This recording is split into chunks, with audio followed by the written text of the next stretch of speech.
شتلات ايه دي يا حاج؟ الربطة بكام بقى؟ 3 ب10. والله حاجة جميلة، كل سنة وانت طيبة.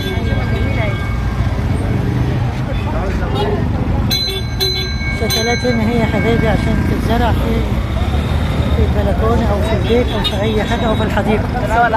كل سنة وحضراتكم طيبين. النهاردة 15 رمضان يا حبايبي، وده شكل شارع 23 يوليو في الازدحام الشديد.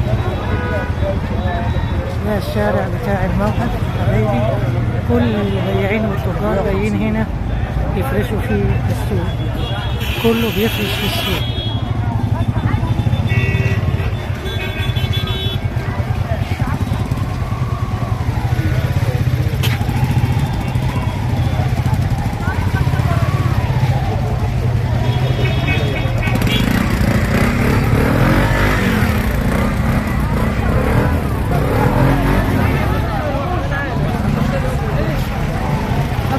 سمرة يعني.